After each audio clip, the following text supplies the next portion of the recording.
그 예루살렘 성전은 솔로몬이 지을 때에 여기가 60, 길이가 60이고 그러니까 20, 20이거든요.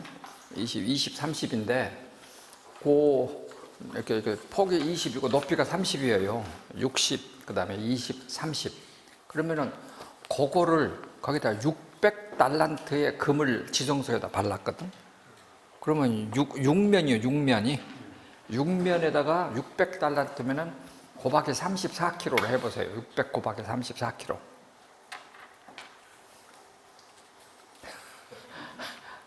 그러면 금이 얼마나 들어간 거예요? 그래서 일부 학자들 표현은 그 성전을 20cm 두께로 6면을 덮었다 그래요. 20cm 두께로.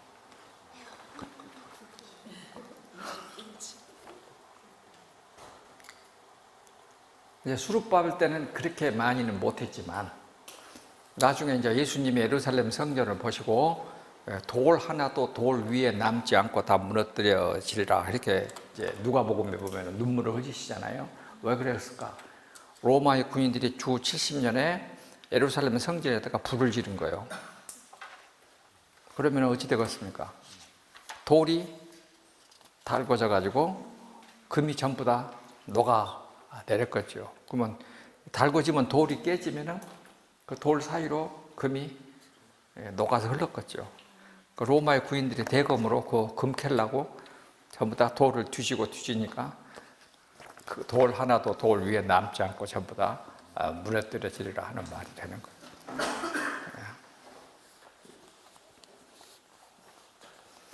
수룹바벨 때에 그 지은 성전 그때도 금이 그렇게는 많이 없었겠죠. 그러다가 나중에 이제 임금들이 이제 바뀌면서 계속해서 금을 더 갖다 바르고 했겠죠. 그래서 솔로몬 때처럼 금을 많이 발랐는지는 모르지만 하여튼 금을 엄청나게 많이 이제 바른 것은 사실이에요. 자, 이렇게 해서 이제 아마 그 뒤에 26쪽 그러면 우리가 성전이라고 할 때에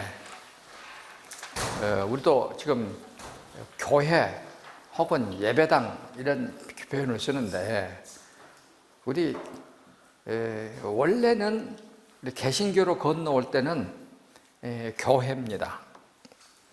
교회라는 에클레시아라는 이 말의 뜻은 밖으로 불러내다. 그러니까 밖으로 불러냄을 받은 사람들의 모임. 그러니까 하나님에 의해서 밖으로 호출돼서 나온 사람들의 모임, 그거를 에클레시아라고 그래요. 그러니까 교회라는 말의 원래의 뜻이요, 그게. 그러면은 그렇게 우리 이제 개신교로 건너오면은 예수님을 구세주로, 즉 그리스도로 고백하는, 하나님의 아들이시고 그리스도로 고백하는 사람들의 모임, 공동체. 그러면은 교회라고 하는 것은 건물이냐? 아니면은 예수님을 하나님의 아들과 그리스도로 고백하는 사람들의 모임처냐 하는 이런 이제 두 가지가 있어요. 그러니까 아주 그 솔로몬 성전 때부터서 모임처로서의 성전, 하나님을 예배하는 장소로서의 성전, 요 두 가지를 놓고 항상 고민을 해왔어요. 그러니까 우리 교회도 지금까지 건물로서의 교회냐, 인스티튜션이냐, 아니면은 하나님을 예배하는 마음이냐, 이거 항상. 그러면 성찬식도 마찬가지요.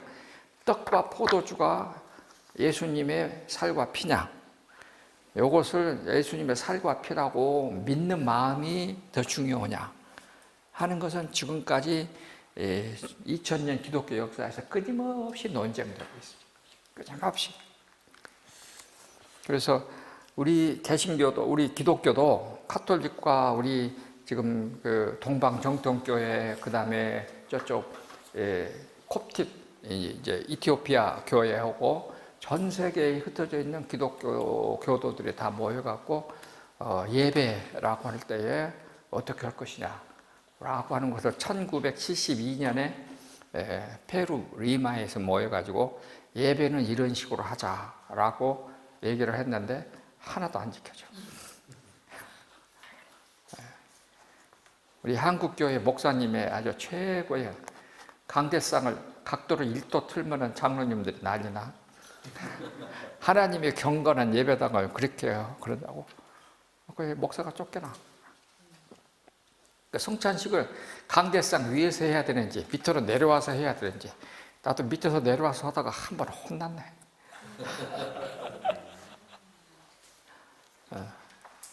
바로 이제 그런 것들, 이런 것들이 항상 우리들에게 있어서 이제 문제가 되는 거죠. 그래서 건물로서의 성전은 헬라 말로 하면 히에론이라고 그래요.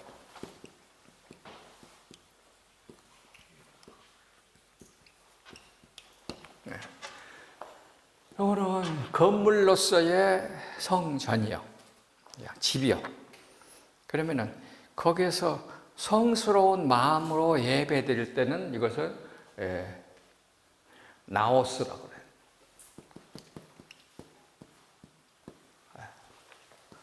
이거는 성소, 이건 성전. 그래서 거룩성을 가지고 있는 장소인가.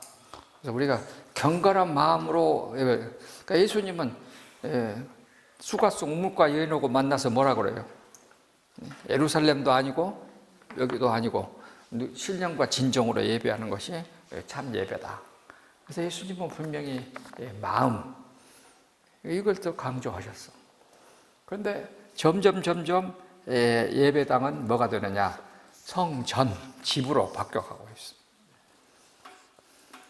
그러니까 지금 예수님이 예루살렘 성전을 지금 무너뜨리는 거, 그런 거 보면은 바로 그런 부분이 이제 가장 많이 있죠. 그러니까 이사야 때 이미 이사야서 여러분들의 1장을 보면은 제가 여기 다 옮겨놨으니까 25쪽 보세요. 25쪽 밑에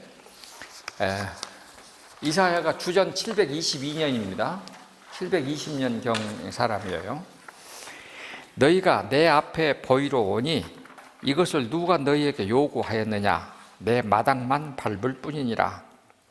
헛된 재물을 다시 가져오지 말라. 성회와 아울러 악을 행하는 것을 내가 견디지 못하겠노라. 내 마음이 너희의 월삭과 정한 절기를 싫어하는, 이거 월삭이란 말은 1월 1일, 그러니까 매달 첫날, 매달 첫날 이제 하는 거예요. 정한 절기를 싫어하니 그것이 내게 무거운 짐이라. 너희의 손을 펼 때에 내가 내 눈을 너희에게서 가리고 너희가 많이 기도할 때에 내가 듣지 아니하려니 이는 너희의 손에 피가 가득함이라. 이렇게 이사야서 1장에 보면 이미 다 이렇게 예언을 했어요. 그러니까 이사야서는 예루살렘과 유대가 멸망할 것을 이미 예언을 내다보고, 그 다음에 이제 40장부터서는 포로로 갔다가 돌아올 것을 예언하는 것입니다. 그러니까 이사야 39장까지는 히스기야 임금이에요. 그래서 이제 히스기야 임금이 여러분들은 진짜 성경에서 굉장히 좋다고 생각하고 배웠지만요, 나는 이렇게 생각해요. 아무리 훌륭한 임금도 다윗도 한바탕 실수를 사고 꽝 쳤잖아요. 여호사밧도 사고 꽝 쳤잖아요. 그러니까 히스기야 임금도 사고 꽝 쳤어. 그렇게 기도해놓고 해놓고는 바벨론 사람들이 와서 하니까 자기 궁전도 보여주고 다 보여주고, 그리고 난 다음에 이제 이사야 선지자가 가서 왕이 정신 나갔어. 당신 새끼들이 다 이렇게 잡혀가요, 바벨론으로. 그러니까 언제 그렇게 되겠어요? 그러니까 당신 손자 때 그렇게 된다고. 그러니까 내 때는 아니구만. 아이고 할렐루야다. 요렇다고. 이것이 사람 살겠어.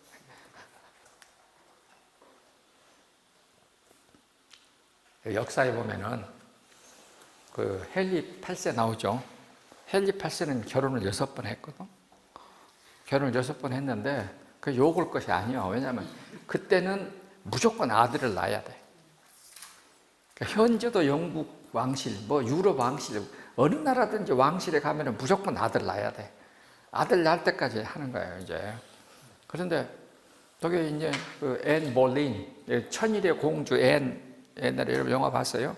거기 보면은 그 역사적인 사실을 거의 정확하게 말을 하고 있더라고. 그런데 이제 나중에 이제 애인이 처음에 뭘 낳느냐, 딸을 낳았어요. 엘리자베스 1세의 거가. 그리고 나중에 이제 아들을 낳았는데 죽어서 나왔어. 그러니까 나중에 이제 헨리 8세가 그 프랑스 출신 성악 교사하고 강간했다, 간음 피웠다, 바람 피웠다 해갖고 죽여. 근데 죽이기 전에 마지막 가서 이제 칼을 들이대고 너 죽인다. 근데 그때 이 앤 볼린이 머리가 영리하니까 무슨 법을 만들었냐면은 왕위 계승법이라는 법을 국회에서 통과시켰어요.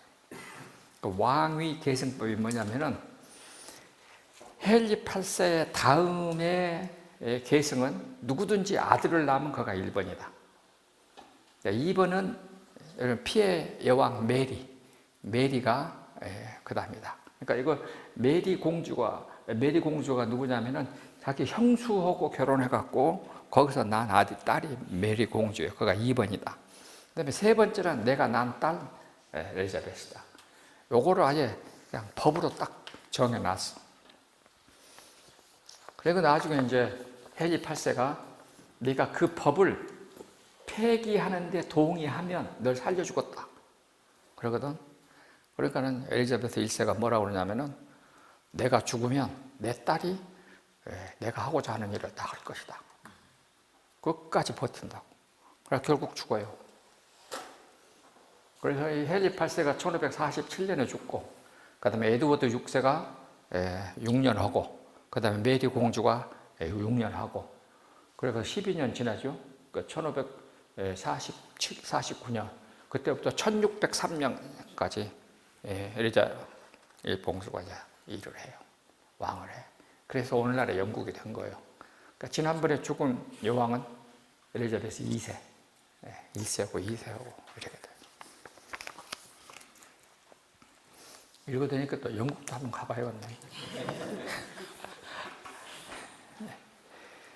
자, 그래서 나는 그 엘리자베스 여왕이 거기 원래 이렇게 그 시녀라고 나오지만은 상궁이라고 나오지만은 원래는 귀족 집안의 딸이에요. 귀족 집안의 딸들을 다 보내는 거니까.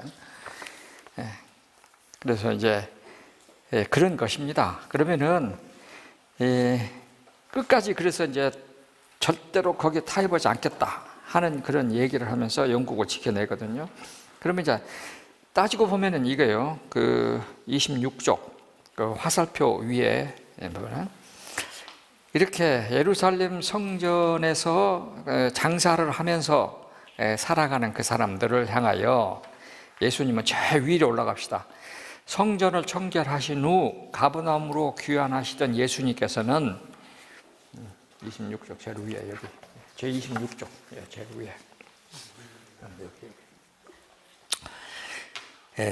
유대인들에게는 더러운 개로 알려진 사마리아에서 다시 개 같은 삶을 살았던 여인에게 하나님은 영이시니 신령과 진정으로 예배할지니라고 대답해 주셨다. 이는 무엇인가? 예루살렘의 성전 모독은 유대인들에게 개 같다고 취급하는 사마리아 지역보다 더 개 같다는 말씀일 것이다. 내가 욕을 너무 심하게 했네. 실질적으로 유대 사람들은 사마리아를 개라고 그랬습니다. 그래서 이 유대 나라에서 가장 큰 욕이 돼지 같은 놈, 그 다음에 개 같은 놈이에요. 그리고 이 헤로도고 같이 붙어서 살아가는 사람들, 빌립보서에 보면은 개 같은 놈들이다 그래놨어. 그렇게 이제 큰 욕입니다. 그런데 예배에서 영적인 마음과 진정성이 결여된 채 다만 형식과 절차에 따라 깔끔하게 예배를 드렸다는 이유만으로 하나님께서는 이제 우리에게 빚지신 것을 갚아주셔야 한다는 마음이라면 하나님을 알지 못해도 한참 모르는 것이다. 지난 로마서 시간에도 지난 시간에도 로마서 4장 4절을 말했습니다. 아주 중요한 말이에요. 이 일하는 자는, 그러니까 할례라는 일이 있는 자에게는 자기가 하나님께 당연히 복을 받아야 된다라고 생각하는 거예요. 그래서 하나님이 나에게 빚졌다. 내가 하나님을 위해서 일했으니까. 그래서 그것을 빚으로 여긴다는 거예요. 그런데 일을 하지 않고 하나님께 죄사함의 용서를 받은 것은 하나님이 우리에게 주시는 그렇게 일을 하고 그걸 받는 사람은 하나님이 자기에게 빚을 갚한다. 내가 하나님께 봉급을 받는다라고 생각한다는 거야. 하나님이 주셔야 될 만큼 내가 일했으니까 하나님이 내가 한 일에 대해서 봉급을 주시는 것이죠. 미스토스란 말은 봉급이란 뜻이에요. 급여. 근데 이 일을 하지 않고 하나님께 은혜를 받는 사람은 아이고 이건 내가 갚아야 할 빚으로 생각한다는 것입니다. 우리말은 그래서 보수라 그랬어. 보수. 근데 그 보수란 말 헬라 말이 원래는 빚이요. 오페일레테스가 빚이요. 그러니까 이런 마음이야. 그러니까 이 예배라고 하는 것은 내가 하나님께 받아야 합니다. 그러니까 우리도 지금 목사들이 까닥 잘못하면은 하나님을 위해서 이렇게 큰 일을 하면은 뭐가 되는 거예요? 하나님 우리한테 그만큼 보수를 주시는 것이 당연하다는 식으로 우리가 얘기를 하잖아요. 그거는 하나님을 뭐 하는 것이냐? 장사하는 것이. 마게인이잖아요. 장사하는 거예요. 그래서 마게인이나 거래하는 속셈이야, 이것이. 그러니까 유대인들은 항상 자기가 할례라는 일, 율법을 지켰다는 일을 했기 때문에 하나님이 자기에게 축복을 주신 것은 내가 받아야 될 당연한 것을 받는다고 생각하는 거예요. 봉급 받는다고 생각한다는 거예요. 그게 아니다는 거예요. 이러한 속셈의 예배는 하나님을 우상으로 간주하는 이방인들의 태도와 무엇이 다르겠는가? 그 결과는 무엇일까? 이스라엘은 알지 못하고 나의 백성은 깨닫지 못하는 도다고 지적하신 대로 알지 못하는 무식한 백성으로 전락하는 것이다. 하나님을 알기는 알지만 하나님을 제대로 알지 못한다 이 말이에요. 그로 인하여 이스라엘의 거룩한 일을 업신여기는 만울이 여기는 신성모독의 죄를 범하는 것과 같다고 볼 수 있다. 그러니까 예수님은 예루살렘 성전주의자들을 이 두 가지 입장으로 보시는 거예요. 너희들이 하나님을 알기는 알지만은 이름은 부르지만 한참 모른다. 몰라도 한참 모른다. 너희들대로 한다면은 하나님하고 거래하는 것이 된다. 그래서 이제는 하나님의 예배할 때에 성소, 장사토가 아니고 성소로 가져라. 그래서 예수님의 성전 청결은 예수님이 너희들의 예배는 죄사함의 은총이 없다라고 선언하는 것입니다. 자, 아까 다 설명을 했으니까 싸구려 시장터 광장으로 바꾸지 말고 하나님께 예배 기도하는 집으로 하나님의 예배의 형상을 이런 파고는 장소로 바꾸지 말라. 그래서 내가 예수님이 26절 맨 마지막에 너희가 이 성전을 헐라 내가 사흘 동안에 일으키리라. 성전이라고 하는 것을 예수님의 육체 죽으심과 부활로 연결시켰습니다.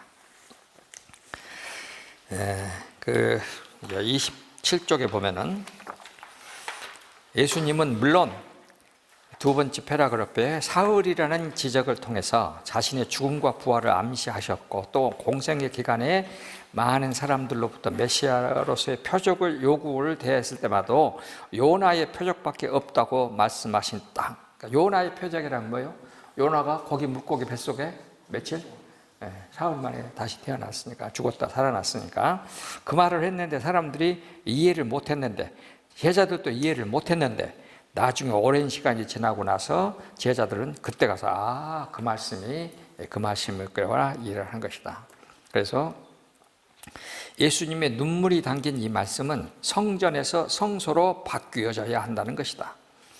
가볍게 모여서 예배를 드리면서 절하는 사당을 뜻하는 템플, 히에론에 구별하여 함부로 접근하기도 어려운 성소를 뜻하는 생츄리, 나옷으로 바꿔야 한다는 말씀이다. 그렇다면 하나님은 영이시기 때문에 예배드리는 자가 먼저 하나님의 영이 머무는 사람이 되어야 한다. 그의 마음에 하나님의 영이 거하는 사람이 되어야 한다. 그리하여 예수님께서 성전을 깨끗하게 청소하신 것은 장사꾼들을 몰아내신 이유는 무엇일까? 1. 예배하러 올 때에 재물을 들고 오지 말고 너희 깨끗한 마음을 가지고 와라. 2. 너희의 마음에 성령께서 거하시는 성전으로 바뀐 몸으로 와라. 3. 성령께서 거하심으로써 너희의 죄가 보이고 깨끗이 모담이 보이는 몸으로 와라. 그렇게 해서 올 때에 내가 너희의 죄를 사면하는 것이다. 그러니까 참, 그런데 하나님의 구조는 다 그래요. 성경 이사야서, 성경 전체에서 하나님이 잘못한 것에 대해서는 다 지적을 하시고 곧바로 하면은 하나님이 뭘 숨겨놨느냐, 내가 그래도 너희 죄는 내가 봐준다. 그렇게 되어 있어요. 하나님 참, 진짜 참, 하나님 보세요.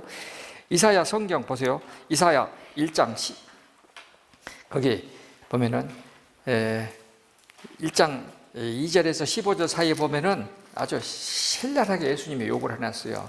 예배하러 오지 말아라. 아까 그랬죠. 내 성전을 밟은 뿐이라 오지 마라.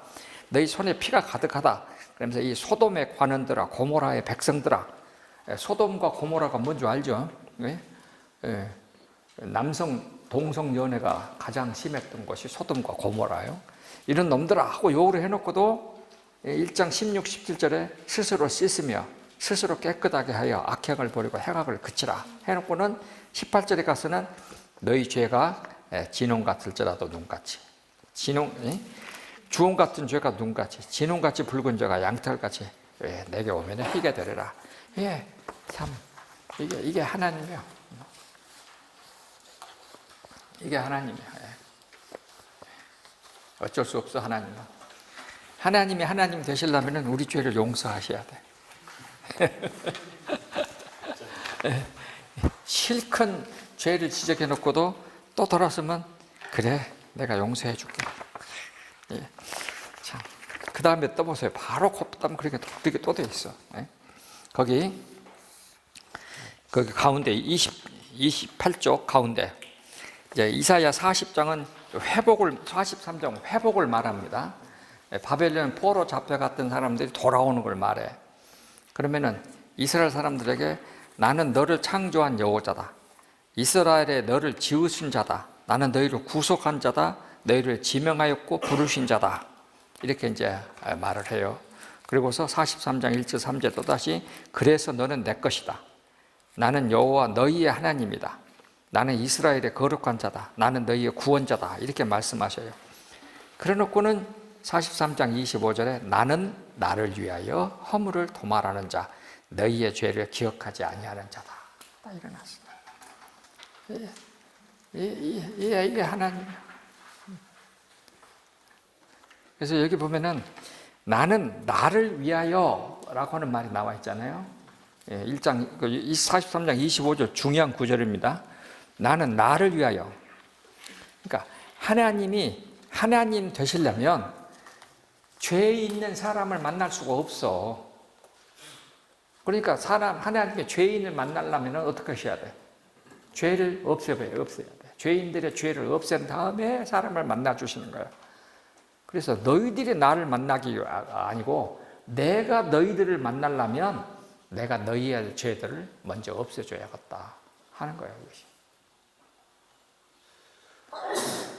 여러분, 저도 오랫동안 많은 사람들하고 얘기할 때에 사람들은 하나님은 나의 죄를 없애주시는 하나님 이렇게 생각했어요. 내가 내 죄를 먼저 없애면 하나님 앞에 갈 수 있다고 생각했어요. 근데 사람이 자기 죄를 다 없앨 수 있어? 없어. 그러니까 하나님이 우리를 만나 주시려면 하나님이 먼저 우리의 죄를 없이 하신 다음에 우리를 불러주신다는 거예요. 그것이 지금 25절이에요. 43장 25절. 없이 해주되 어느 정도까지 없애주느냐? 기억도 하지 않는다. 그래서 기억도 하지 않으신다. 이 똑같은 구절이 어디냐면은 로마서 3장 25절이에요. 우리 다 공부했던데요. 3장 25절. 자. 예수를 하나님이 그의 피로 인하여 믿음으로 말미암아 화목제물로 세우셨으니 하나님께서 길이 참으시니 전에 지은 죄를 간과하심으로 자기 의로우심을 나타내려 여기 간과하셨어. 사람이 사는 사람들의 죄를 없이 하셨어. 그래서 하나님이 아들 예수를 보내서 죄를 먼저 없이 하심으로 하나님이 무슨 하나님이 되시느냐?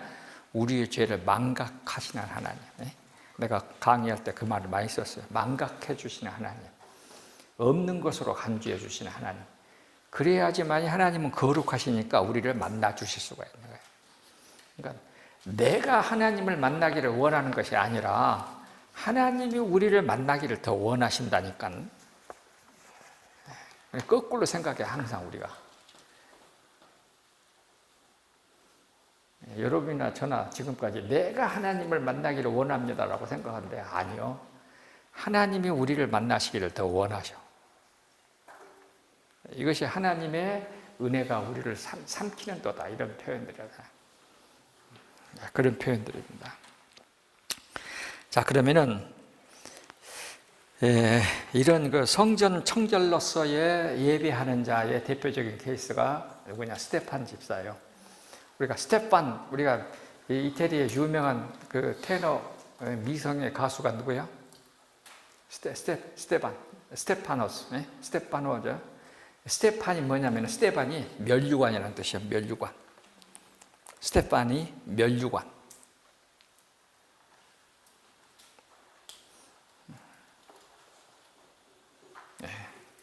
자, 스테반 집사입니다. 그 스테반 집사도 결국은 성스러운 몸으로 이제 말씀을 쭉 하셨고, 내가 쭉 그런 거 쭉 써놨어요.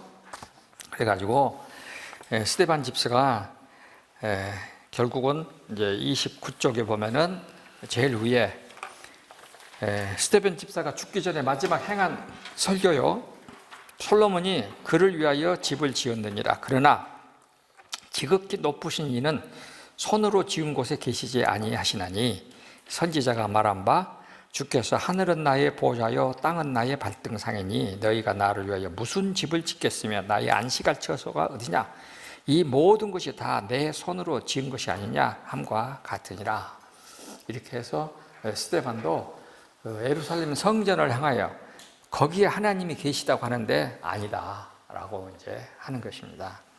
그래 놓고서 이제 사울 시절에 바울은, 내가 그걸 이렇게 생각해 봤어요.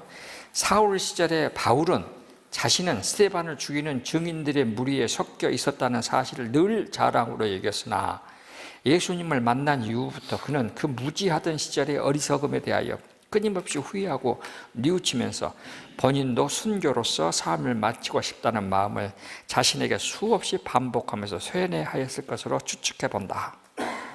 그리고 그 건너뛰어서 바울은 함께 동행하였던 의사 누가에게 수없이 이 부분을 되풀이하면서 말하였고, 누가는 사도행전을 기록하면서 바울의 일생 동안의 선교 사역은 그때의 어리석음에 대하여 스데반 집사의 순교에 대한 책임을 빚으로 받아들이는 마음가짐으로 보였을 것으로 생각한다. 그러니까 누가는 늘 바울하고 동행했으니까 바울은 스데반에게, 누가에게 뭐라 할까요? 내가 그때 말이야, 그때 거기서 나 참 미쳤어 하는 얘기를 수없이 했을 것 아니요. 그러면 누가는 이 사도행전을 쓰면서 바울을 이렇게 했던 말 중에 가장 기억에 남는 것이 뭐였을 거야? 수없이 내가 그때 미쳤었어. 이제 그 말을 썼을 것 아니요. 그래서 내가 요걸 이렇게 써놓은 거예요, 지금. 그때 내가 미쳤지.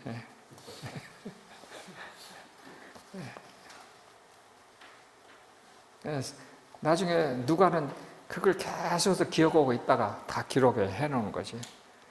그러니까 누가는 바울의 선교 사역 그 30년의 기간을 자기가 그때 스데반 집사 예수님에게 진 빚을 30년으로 갚으려고 노력을 했구나, 이렇게 보았던 것이죠. 나는 그렇게 해석했습니다. 예. 자, 그러면 29쪽 밑에 오늘날 그 기독교 2000년 역사는 어쩐가? 그거 1.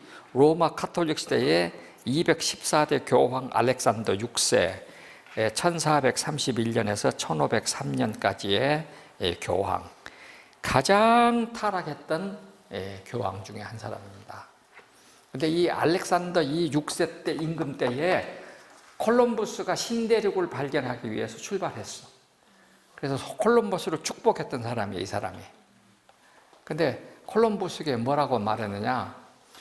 너가 가서 발로 밟는 땅은 다 내가 너에게 소유권을 허락한다. 왜냐하면 카톨릭에서는 그때까지만 해도 아니다. 1965년까지만 해도 세상과 성속이요. 그때까지. 우리가 그래서 바티칸 2라 그래요. 바티칸 1은 1854년이고 바티칸 2는 1965년에서 68년까지 모였어. 근데 그 바티칸 2 끝날 때까지도 뭐라고 했냐면은 교회, 교회 밖에 세상은 속 이렇게 구별했어. 그래서 그때까지만 해도 카톨릭은 사회라는 말을 쓰질 않았어. 사회라는 개념이 없어. 그것은 다 교회의 소유요. 그래서 1965년까지 지구의 모든 땅덩어리는 누구 것이요? 교황 거였어. 인정하거나 말거나. 그러니까 알렉산더 6세가 콜럼버스에게 그렇게 한 거예요. 1502년에 지금 콜럼버스가 신대륙 나가거든요. 1492년에 신대륙 나갈 때에 그렇게 축복한 거예요. 근데 콜럼버스 글을 읽어보면은요, 콜럼버스가 그 이사벨라 여왕을 가서 이제 설득하거든요.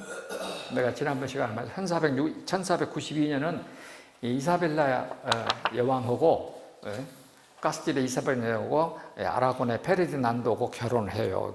실질적으로는 사촌간이요. 사촌간이에요. 근데 결혼해갖고 통일 스페인이 돼요. 그래가지고 나중에 이제 콜럼버스가 이사벨라 여왕한테 가가지고 돈을 타가지고 출발해요. 그때 알렉산더 이 교황이 축복해. 너가 발로 밟는 땅은 다 너에게 준다. 그 대신 거기다가 교회 하나씩은 세워라. 이렇게 이제 조건을 내걸었어요. 근데 이제 콜럼버스는 그 실제 글에 보면은 이사벨라 여왕한테 내가 지금 가는 인도는 발밑에 금이 깔린 나라다고. 가기만 하면 내가 금덩어리를 엄청나게 갖다 바칠 수 있습니다. 그래서 이사벨라 그래? 그럼 가봐. 그래서 돈을 대준 거예요. 근데 이제 그 다른 글들에 보면은 이제 이사벨라 여왕한테 위대한 꿈을 가지고 갔다 하는 쪽으로 이제 많이 말을 하기도 하는데, 물론 꿈은 있기는 있었어. 그러니까 미쳤으니까 그렇게 하긴 했는데, 그런 얘기는 또 나중에 합시다. 하여튼 이 알렉산더 6세 교황은 로마의 그 자기 성전에서 하여튼 온갖 더러운 짓을 다 했어. 읽어봐, 집에 가서. 여기서 말하기 싫어.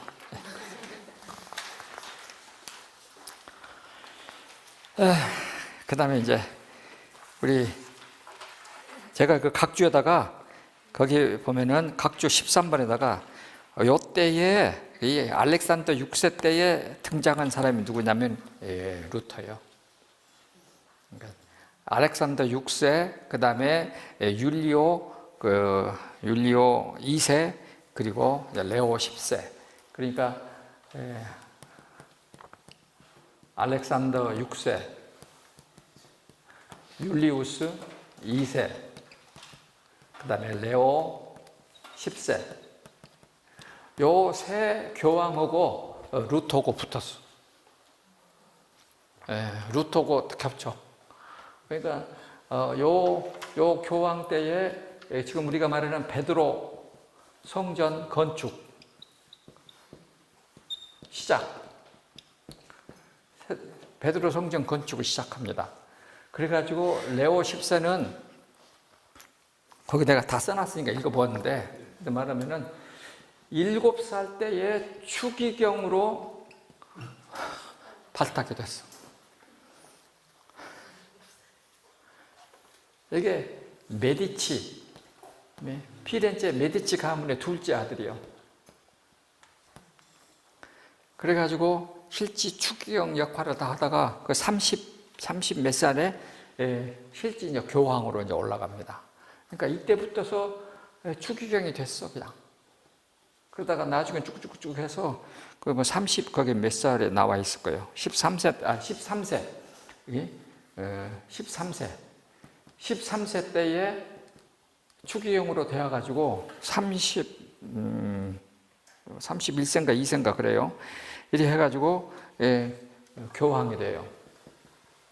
교황이 되어가지고 언제까지 살았냐 그러면은 1521년 그랬지.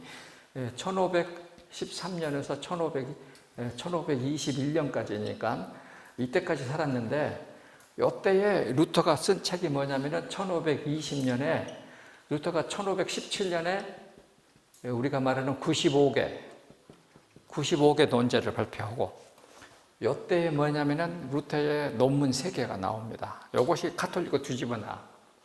그리스도인의 자유, 그 다음에 교회의 바벨론 포로, 그리고 독일 기독교 귀족에게 보내는 글.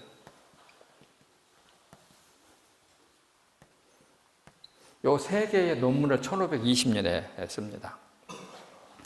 요것이 이 종교개혁으로 가는 핵심이야.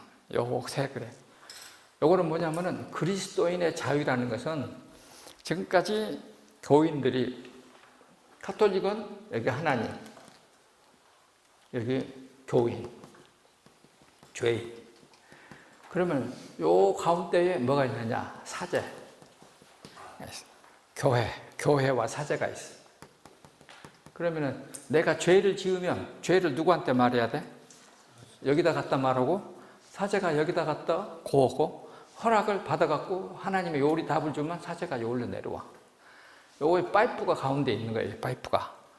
근데 파이프가 혈관이 안 막히고 잘 통하면 오케인데 여기가 이제 콜레스테롤이 많아갖고 막히면 어떻게 되겠어 이제. 그래서 그리스도인의 자유는 뭐냐면은 요걸 없애버린 거예요. 그래서 내가 직접 하나님께 간다. 이것이 만인 사제직. 그래서 우리 평신도도 사제다. 평신도의 직업은 또 성직이다. 무슨 직업이든 다 성직자다. 똑같다. 이렇게 일만 다를 뿐이다. 이렇게 해서 교회를 사제를 없애버립니다. 그 다음에 교회의 바벨론 포로는 뭐냐면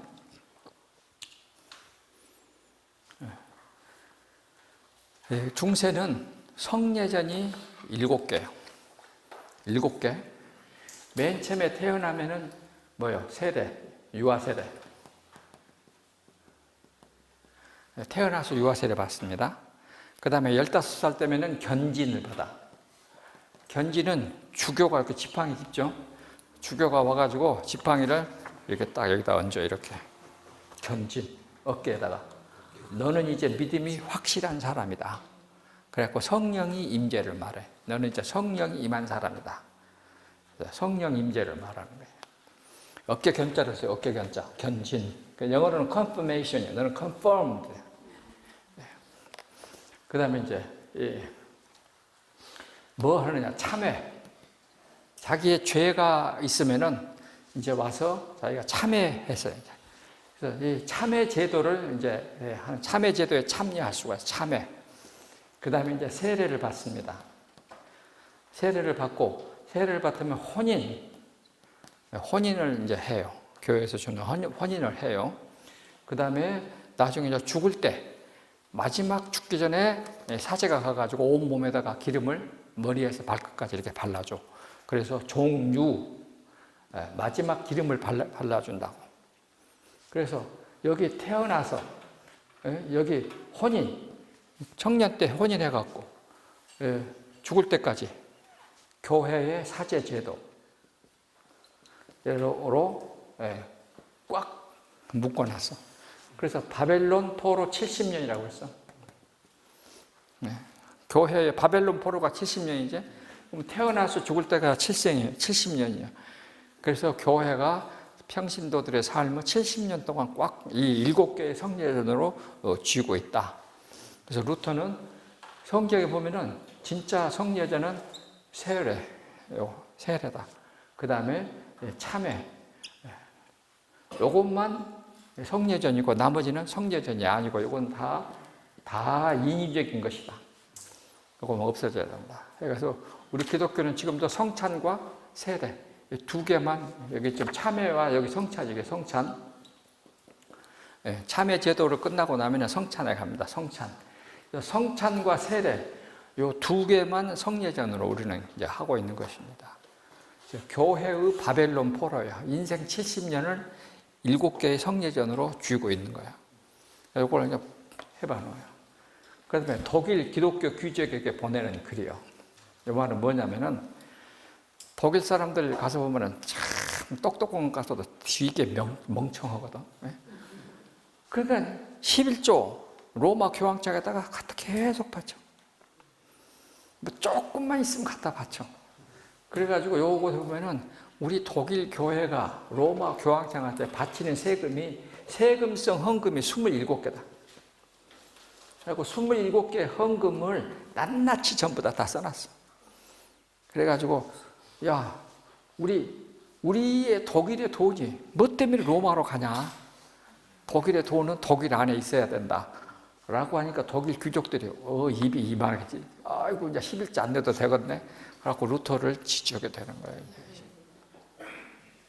요 세 개가 딱 하니까 로마 교황청에 있는 이 레오 14는 저 연병을 새끼 저거 뒤지도 않고 당장 불러들여. 그래갖고 1521년 4월 16일에 우리 지난번 성지순례 갔던 보름수 회의에다 갖다 불러낸 거야. 그래갖고는 루터를 재판한 거예요. 근데 루터가 나는 죽으면 죽었지 이걸 부정을 못 하겠습니다 해갖고. 근데 나중에 이제 하여튼 그래. 그래갖고 이제 찰스 5세가 1519년에 찰스 5세가 이제 교황이 됐는데 찰스 5세는 그때 21살이에요. 20살. 근데 자기가 신성 로마적 황제가 된 지 2년밖에 안 돼. 그래갖고 정치가 뭔 줄 몰라. 아직 애기로 있다가 황제가 됐으니까. 그러니까 자기가 19살에 황제가 돼가고 찰스 5세가. 그래가지고는 21살 때 루터를 재판에 불렸단 말이에요. 근데 자기 뒤에는 여기 지금 교황 레오 14가 다 지시를 했어. 그런데 자기가 보니까 애기니까 교황이 자꾸 지시를 하니까 싫어. 그래갖고 루터를 죽이라 했는데 안 죽여버려. 안 죽여. 그래갖고 루터를 살려준다고. 내 눈앞에서 꺼져. 20일 사이에 다시 보이면 20일 후에 내 눈에 보이면 너는 죽어. 20일 동안 사라지라고 유예를 한 거예요. 그래갖고 우리 지난번에 그 바르트 부르크라고 성에 올라갔잖아요. 거기 가서 숨어 있는 거예요. 루터는 거기서 11개월 숨어 있으면서 성경도 번역하고 내주는 강한 성이요 찬송도 만들고 해갖고 종교 개혁이 된 거예요. 그리고 루터 찰스 5세는 나중에 1529년에 10년 지나갖고 그때 내가 루터를 죽여버렸어야 되는데 후회 막 끄기다가 그리고 나서 이제 레오 10세는 1521년에 죽어요. 그러면 생각해봐요. 루터는 독일 제일 북부 광산촌 광부의 아들이야. 아주 최하로 볼품없는 동네야. 레오 10세는 뭐예요? 레오 14는 피렌체의 메디치 가문의 둘째 아들이요. 그러면 싸움은 누가 붙어서 메디치의 자식이고 독일의 광부의 자식이고 싸움이야. 한 사람은 가문의 업적을 얻고 아예 13살 때부터 추기경이 된 사람이고 한 사람은 자기 영혼의 구원을 위해서 그냥 2년 동안 땅바닥에 엎드려서 회개하고 기도하는 사람이고 결국은 기도하는 사람이 이기는 거예요. 할렐루야다. 네.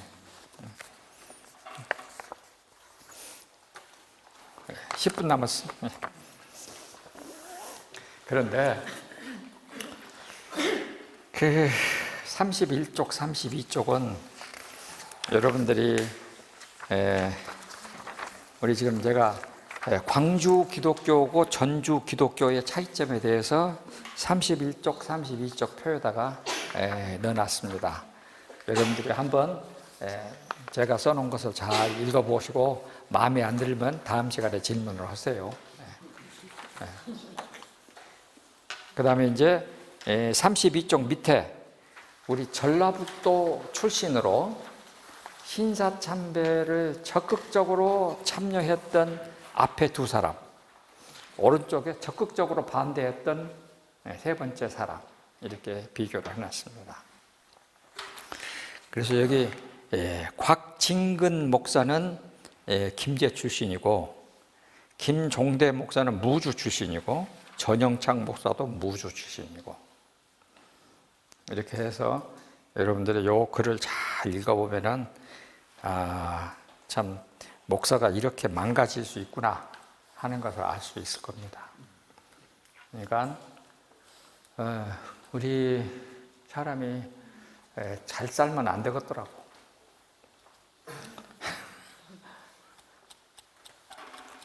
내가 이 김제를 1980년 고어감부터서 쭉 다녔는데, 김제 사람들이 나한테 이구동성을 하는 말이, 우리 김제는 1965년까지 김제군 예산이 강원도 예산보다 많았습니다. 귀 아프게 들었어, 그 소리를. 여러분도 들었는가 모르겠어요. 하여튼 김제군 예산이 강원도 예산보다 많았다. 1965년까지는. 그래가지고 김제군은요, 그 크기로는 얼마 안 되잖아요. 그런데 교단별로 일개 군이 노예예요. 이게 잘 교회 조직을 모르는데요. 노예가 되려면, 예를 들면은 저거 옥구군, 김제군, 뭐 거기 뭐 옆에 있는 또 어느 군, 부안, 이렇게나 합쳐야 이게 일개 노예가 돼. 근데 김제는 김제군 자체가 노예가 돼. 근데 그것도 예장 합동, 예장 통합, 기장, 성결교도 그러지? 다 각 교단별로 한 개씩 노예예요. 그만큼 교인도 많아. 그만큼 돈도 많아. 김제 원뿔이 되는 사람들하고 얘기를 해보면 이래요. 김제는 농사 지으나 마나였대요. 오랫동안. 왜 그러냐면은 저 위에서 물이 내려와 갖고 다 쓸어가본다. 그러면 언제부터 이것이 농사가 되냐? 김제 부안 이쪽에 고창이. 일본이 1867년에 들어와 가지고 그때부터 황금 뚝을 만들겠어요. 금제방. 그래갖고 그 수천 년 동안 쌓인 그 땅들이 제방을 막으니까 그때부터 뭐가 됐겠습니까? 물관리가 되니까 옥토가 되기 시작을 했어요. 그래서 김제가 이제 돈이 그렇게 많아졌어. 농사가 잘 되고. 돈이 많아지니까 그 제방을 막기 위해서 전국에 있는 일꾼들이 다 몰려들었지 않겠어요? 그 사람들이 다 이제 사는 거예요.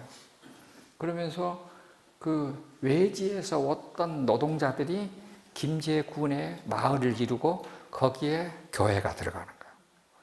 그런데 김제군의 원뿌리들이 있는 동네는 교회가 안 들어가. 교회가 안 들어가고 외지 유입, 여기에 교회가 들어가는 거예요. 이렇게 해서 교회가 급속도로 번성하게 돼요. 그런데 똑같은 현상이야. 똑같은 현상이 어디에서나 다 그렇게 이루어집니다. 그러니까 우리 기독교는 항상 외지 유입했던 하층민 출신들이 모여서 예수님을 찾으면 선교사들의 거기다가 찾아가서 교회를 하나 세워주고 그 사람들이 똘똘똘똘 뭉쳐가지고 자녀들을 교육을 시키면 원뿌리 부자들은 자녀들을 신식교육을 안 시키고 기독교인들은 자녀들을 신식교육을 시키고 그러면 시간이 지나고 나면은 기독교인 자녀들이 사회적으로 더 높은 입지가 되고 세대 교체가 된다. 지식계층이 이렇게 딱 바뀌어지니까 그때부터 갈등이 나기 시작한 거야. 이것이 지금 우리 호남 지역의 전라북도, 전라남도 다 그런 구조를 다 거쳐요. 이제 근데 이 곽진근 목사는 여기 지금 그 신태인 옆에 태인군에 속한 화호교회 목사로 갔어요. 화호교회 목사로 갔는데 화호교회에서 우리 기독교 우리 통합지교 유명한 인물들이 많이 나왔더만 박종순 목사도 거기 출신인데 나 깜짝 놀랐어요. 그 외에 지금 굉장히 많은 유명한 사람들이 다 그 화호교회 출신인데 젊은 목사가 거기에 갔어. 그러니까는 이제 함경도 평안도 출신의 아주 노련한 정치꾼 목사들이 딱 보니까 불러들여 갖고 조금 주고 한 자리에 앉히면은 시킨 대로 하겠구나 하고 불러냈어. 그래갖고는 어디를 시키느냐? 그때 당시는 조선예수교 장로교에 서기를 시켜. 그러니까 우리 모든 기독교 조직은요, 회장, 부회장은 이건 갓다리고 서기. 그러니까 서기가 다 해. 뭐든지 다 서기가 다 해. 그래서 서기를 시켜. 그래가지고 그때 일제는 목사 수양 동의회라는 걸 만들었어. 그래가지고 우리말로 하면은 이제 노회 총회 하기 전에 패거리들끼리 모여갖고 네가 동의하고 네가 제청하고 네가 노회장 해갖고 그거 통과시켜라 하고 딱 각본을 짜가지고 그래서 전북 김제노회에서 hin사참배 통과시키고 39년 봄에 그래갖고 총회 가갖고 여기가 이제 서기니까 다. 근데 거기에 이 곽진근 여기가 이제 그 이듬해에 곽진근이 hin사참배 통과시킨 그 일본이 주재하는 총회의 총회장이 돼요. 여러분들은 몰라서 그러죠. 김제노회도 마찬가지고 봄에 총회도 9월 달에 1938년 9월 달에 총회가 딱 통과되고 통화해서 회장 해갖고 안건 발의, hin사참배는 국민의식이니까 종교행위가 아니니까 괜찮습니다. 통과요. 동의 발언하면 제청이요. 해갖고 가부를 물으니까 예스. 딱 통과가 딱 됐어. 그때에 거기에 참석해 있는 일본 헌병 대장하고 경찰서장이 휴회를 하고 그러면 평양에 있는 신사에 가서 참배하고 와서 총회를 지속합시다 하고 싹 몰고 평양 신사에 가서 절하고 돌아와서 또 총회를 속개하고 그랬어. 그런 일들을 다 이끌어간 사람이 왼쪽에 있는 두 사람이에요. 근데 왼쪽에 있는 이 목사님은 그 일을 하고 뭐가 됐느냐? 조선총독부 조선총독부 기독교 관리국 국장이 됐단 말이에요. 그래갖고는 목사들이 hin사참배 열심히 반대하는 사람, 적극적 반대자, 소극적 반대자, 미온적 반대자. 소극적 반대자, 미온적 반대자는 협박, 회유, 통과. 적극적 반대자는 1945년 8월 15일, 18일 날 총살시키기로 결의한 사람이 이 가운데 사람이에요. 그런데 더 재밌는 것은 미 군정청이 되니까 미 군정청 관제청장이 돼요. 이 말이 뭔 말인지 모르겠죠? 내가 설명을 할게. 일본 사람들이 가지고 있던 모든 재산은 이제는 적산이 돼, 적산. 옛날 적산 들어봤죠? 적의 재산이요. 그래갖고 일본 가지고 있었던 모든 재산은 미 군정청 재산이 돼. 그럼 그것을 총괄 관리하는 사람이 이 사람이 돼요.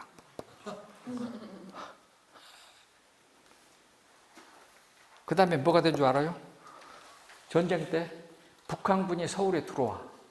그러니까 북한군 서울 진입 환영 예배, 감사 예배, 설교도 해. 다 써놨어. 그러니까 나도 그렇게 될 수 있어.